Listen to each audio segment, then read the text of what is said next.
What is up, YouTube? Lord of Houston coming at you with a video. 713 Space City, we up in the building. Alright, so I'm a little late making this video, but better late than never, as they say. So, Titans and Texans round 2 takes place tomorrow, this time in Nashville, Tennessee. And I get it, last time these two played, Houston shut them out in the fourth quarter thanks to 20 fourth quarter points and an offensive awakening that happened, from CJ Stroud in that offense. Difference is, this go around, Stroud won't be available for this week, for precautions. Hopefully he can play in that Buffalo game. Because I like Davis Mills as a backup, but I don't trust him in his upcoming Thursday night game. But I want to focus on week 11, versus the Tennessee Titans, a team that I refuse to overlook, let alone look past. And I do got some concerns, the Houston Texans could be, looking past along / overlooking the Titans, in which they shouldn't be doing, meaning they should be, have a complete focus and locked in on the Tennessee Titans, like target practice. So, yeah, they're 1-8 right, 1-8, one of the worst teams in the NFL, but cannot afford to overlook and take the Tennessee Titans lightly at all. So, how do the Texans finally get to 500 after two separate opportunities of failing to reach 500? Well, I'm going to start with the defense, get after the quarterback, get after Cam Ward, make him uncomfortable. And not the Titans got that little rookie, who returns some touchdowns on special teams. He pretty nice. And I know they have, won't be surprised if Jeffrey Simmons plays tomorrow. I mean, he nice as well. And they also got Tavontre Sweat, the former Longhorn, in the interior D-line, both good as hell. But as far as the Texans defense goes, gotta get after the quarterback, and it would be nice for the interior D line to record sacks as well. Tommy Tall Guy, Mario Edwards Jr., Tim Settle, hell, even Sheldon Rankins, players outside of Will Anderson Jr. and Danielle Hunter, and yeah, I still want to see sacks happening from Danielle Hunter, who was named of AFC Defensive Player of the Week, by the way, thanks to 3.5 sacks. Got to see some sacks from Will Anderson as well. Be nice to see record 5 or more sacks. It would be nice, along with forcing at least 3 or more turnovers. Even if it's not guaranteed. Would like to see another interception caught by Derek Stingley, who is 2 picks away from matching his 2023 and 2024 total, which will make it 3 straight years of, at least 5 picks. I would like to see another pick. And I'd like to see Miles Bryant step up as well. Courtesy of MJ Stewart being out for the year. And, it would be nice to see Jimmy Ward play this week. If not, then it is what it is. Just long as the Texans defense handle their business and eliminate the chuck plays and slowing down the run, along with, Tony Pollard and Tyjae Spears. Can't take those guys lightly at all. Take away the run game and make the Titans offense one-dimensional as possible, if it means making Cam Ward beat you with his arm and arm only. Because, defensive discipline, definitely key. Can't afford to, gotta get those penalties under control, though. Because those penalties last week versus Jacksonville was a pain. So, gotta get those cleaned up this week, too. Have them boys more disciplined. And, of course, I like to see Henry To'o, step up as well in that linebacking core, along with EJ Speed. I want to see Christian Harris get in on the act too.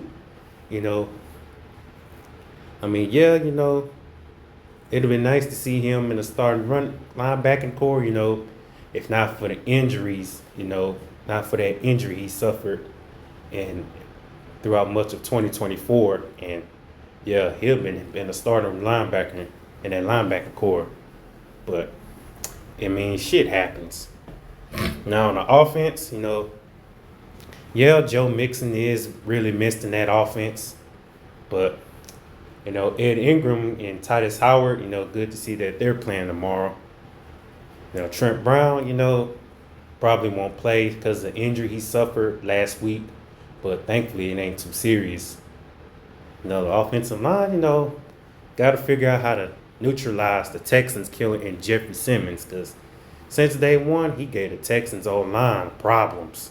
So it's not going to be easy neutralizing him one-on-one, but creative fashion and effectively neutralizing Jeffrey Simmons and Devontae Sweat, would be definitely key.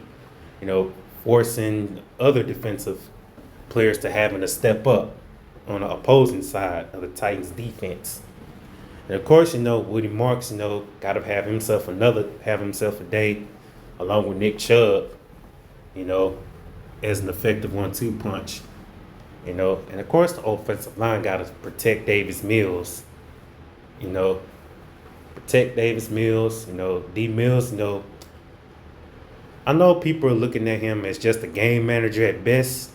Everybody's entitled to their opinion, but need him to step up once again and have another effective day.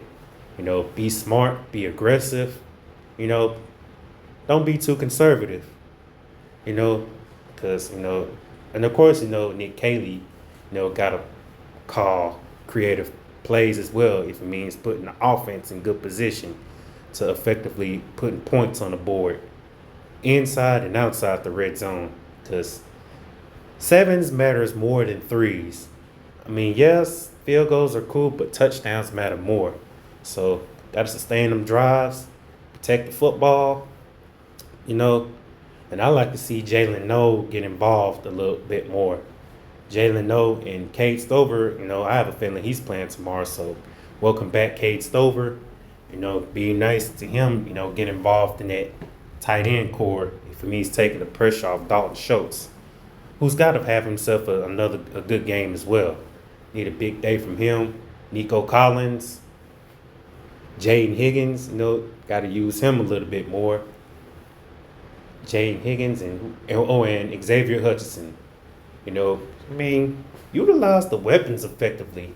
If it means spreading the field more. Put some confusion in that Titans secondary. Keep them guessing because have them thinking we're gonna throw it to one player, but throw it to another player. Keep them confused. Can't commit turnovers. Like they did against Jacksonville, the interception and the kickoff return turnover. Got to play mistake-free football if they hope to move to 5-5. Miko Ryans, got to have them boys prepared and focused, completely focused, and not complacent and not too cocky. Because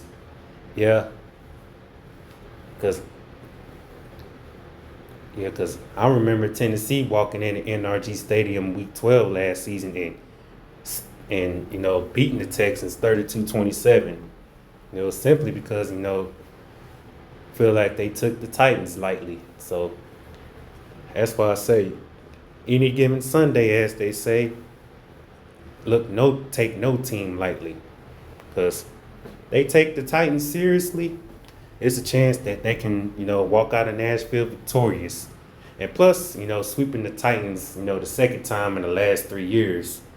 It should be, 3 years back to back. But, hey, 2 years in the last 3 years of sweeping the Titans would be great. But let's see what happens, tomorrow between Texans and Titans round 2. And, of course, I got to shout out to the brother Titan Anderson. Shout out to you, big man, along with his right-hand man, Billy Scott, and of course, shout out Titan Upload, and shout out to the Titans fans worldwide, including the Titans fans that's from Houston. You know, shout out to y'all.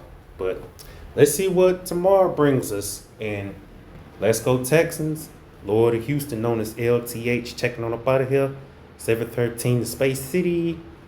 Let's get this dub tomorrow, and yes, I understand a short week ahead, and I'll be making a video about between Texans and Bills, Monday for sure. So be on the lookout for that. But till then, LTH checking on the out of here, 713 to Space City, and I'm gone. And also, go Texas Longhorns. Let's handle business against Georgia tonight.